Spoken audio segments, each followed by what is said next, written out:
د څلورو شهیدانو جنازه کیږي. په دې جنازه کې دلته د ټولو سیاسي ګوندونو مشران ولاړ دي چې څومره هم په پښتون وطن کې سیاسي ګوندونه دي، د هغو مشران، د هغو نماینده خلک دلته راغلي دي، قبایلي مشران راغلي دي او بلها ځوانان راغلي دي.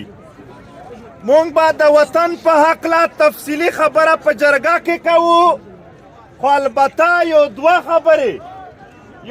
خبرې د دغې ځای نه و خپل کام و ټوله دنیا ته کوو. پښتون وطن د تباهۍ د بربادۍ سره مخ دی. 80,000 نه زیاتې وینې تویې شوې دي، په زرګونو یې خلک ورک دی. ماند یې بېوسه ماند یې چې بل وس یې د ژړا نه پورته نشته، هغه د خپلو بچو په انتظار دي. په دې خاوره باندې چې څومره هم جنگ وشو، د دغې جنگ ثبوتونه موجود دي. د دغې جنگ دا یو عام جنگ نه و، دا د پښتنو د یو چا سره راغلی جنگ نه و، دا د دغې وطن څه مخصوص د خپلو مفاداتو جنگ نه و، دا د ډالرو جنگ و. دا هغه جنگ و چې ستا وینې تویېدلې، ستا اوښکې تویېدلې، ستا بازارونه ورانېدل. د هغې په بدله کې د دغې ملک یو آرمي چیف ځان ته په اسټرالیا کې جزیرې واخیستلې. دا هغه جنگ دی چې په هغه کې دلته د ګوندونو خلک ناست دی، یو ګوند نه شو پاتې، د ټولو ګوندونو مشران او ځوانان یې شهیدان کړل، ویې ځورول، پیغورونو ته یې سیخ کړلو. پښتون چې کله مړی ځنې وشي او د مړي بدل نشي اخیستی، دا د ټول عمر پیغور ورته سیخ شي. دوی یې پیغور ته سیخ کړل او د دغې په بنیاد باندې یو کاروبار لګیا و. نن ته بېروزګاره یې، 1.5 کروڑ پښتانه مسافر دي. د دنیا د 10 ملکونو آبادي په 1 کروڑ نه کمه ده او ستا 1.5 کروڑ مسافر دي. د خپلو بچو نه لرې په پردو وطنونو کې ذلیل ژوند تېروي. یوازې یوه وجه ده چې ستا وسایل چې خدای درکړي دي په هغه بل قبضه درنه کړې وه، چې چا قبضه کړې وه، چې چا وینې تویولې، هغه کمزوری خلک نه وو. مه کوه دا کښېنوه یاره، کښېنه یاره پلیز. نو چې کوم خلک دا وینې تویوي، کوم خلک ستا وسایل خوري، منظم دي، هغه ځان درته سنبال کړی دی، د دنیا د قوتونو یې پر شا ولاړ دي. د هغې مخنیوی د یو تنظیم د یو پارټۍ په بنیاد نشو کېدلی.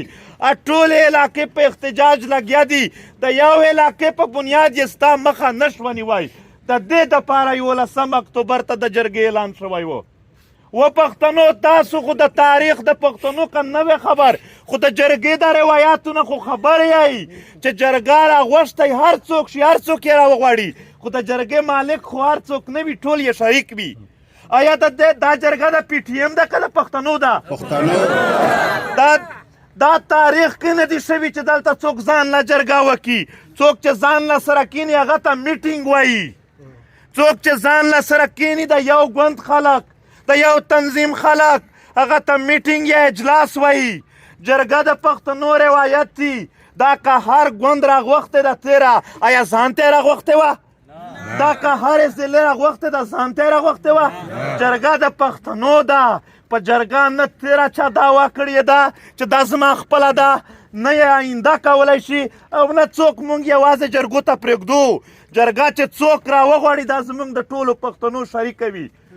مسله د پی ټي ایم نه نه وه، مسله د دې ځای نه جوړه شوله چې کله جرګه ته مونږ خلک راوغوښتو، سیاسي ګوندونو ته ورغللو و مختلفو پیشو خلکو ته، د مختلفو ضلعو مشرانو ته ورغللو.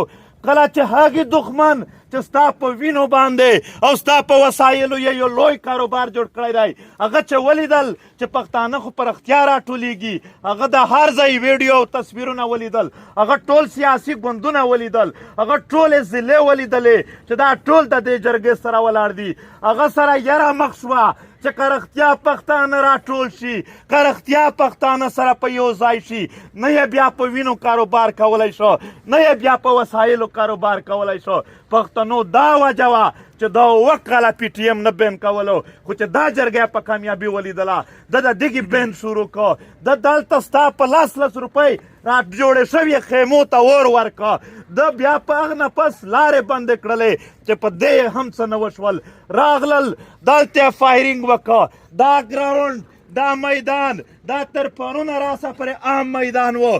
نن د پښتنو د قومي جرګې په نام یادېږي. د دغې د تحفظ په خاطر، د دغې تقدس په خاطر، د زرګونو کالونو روایات چې ستا نیکونو غور نیکونو په دې خاوره په تاریخ کې یو مثبت روایات د جرګې ساتلی و.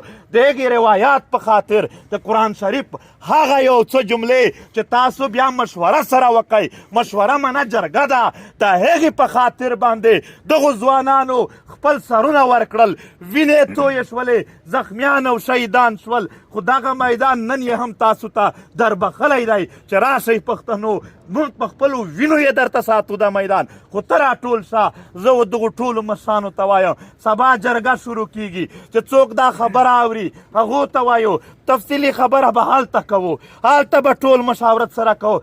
نن دومره درته وایم که ته سبا جرګې ته راځې، صحیح ده په لاره که به مشکل وي، تکلیف به وي، لارې به بندې وي، نن حوصله ولره، نن تکلیف په ځان تېر که او دې ځان ته دې ځای ته ځان راورسوه. ته به د عزت او د امن ژوند وکړې. خو که چیرې یې ته دغه ځای ته ځان نه رارسوې، دا تکلیف نه تېروې، ټول عمر به ذلیل هم وې، ټول عمر به په تکلیف کې هم وې او ټیټې سترګې به ژوند تېروې. دا یو خواستی. نور موږ مخکې هم د دغې وطن په خاطر شهیدان ورکړي دي او زموږ د ټولو سرونه قربان دي. موږ دا مظلوم ولس، دا پښتانه شوچه مسلمانان، شوچه مظلوم دي.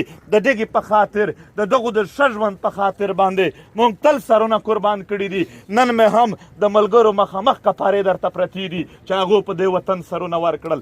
ګواه اوسئ، ګواه اوسئ چې کله په وطن ننګ و، پی ټي ایم ملګرو چې په حق کې د هر ګوندارې علاقې خلک موجود دي، هغه په اول صف کې ولاړ و، سرونه یې ورکول. موږ دلته چې څومره هم د سیاسي ګوندونو مشران راغلي دي، تقریبا یو ګوند نه دی پاتې. محترمو دا یاد لرئ، دا خلک یاد لرئ، نن ورځ راتګ اسان نه و.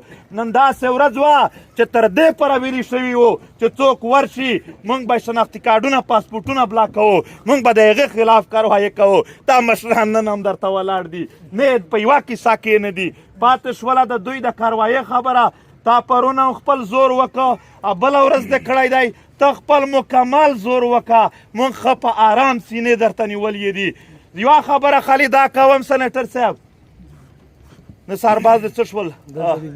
الله د تشو خبرو نه سړي ډېر ورخطا دي. خدای مکه پښتنو که لږ مو لاس ورته چک کړل، د کراچۍ سمندر ته چې ځانونه نه وغورځوي، دوی د تشو خبرو نه دومره ورخطا شوي دي. انشاءالله ظلم جبر دې کړی دی. 100 قانونونه، 100 دفعې، 100 خبرې، 100 ظلمونه وکړه، خو بیا به هم یوه ورځ جواب ته تم کېږي. او د پښتنو جواب، د پښتنو حساب کتاب آسان نه دی. پښتون د خپل ورور سره هم ساده حساب کتاب نه کوي، ډېر واضح کوي. پښتون په هیڅ شي، په هر شي کې دی کمزوري کوي، خو په تاریخ کې پښتون په حساب کتاب کې چاته څه نه دي پرېښودلي. هېڅکله نه درته معاف دي، نه یې درته معاف کوو. باقي اوس ډېرې خبرې نه کومه. جرګه را روانه ده، جرګه به فیصله کوي، جرګه به پرېکړه کوي. جرګه زما د وطن د ټولو ګوندونو مشرانو، زما وطن د ټولو مشرانو، قبایلي علاقایي مشرانو، د دغو ټولو شریکه ده. زه د دوی ټولو پابند یم چې دوی څه هم راته وویل زه یې منمه. او که دغې ملت هره پرېکړه وکړه، که د چا زړه خوشحالېږي که خفه کېږي، که د چا د غرقولو یا آبادولو وي، زه به په هغې جرګه کې، په هغې فیصله کې ورسره ولاړ وم. ډېره مننه. نارې مه وایئ، اوس لاینونه جوړ کړئ.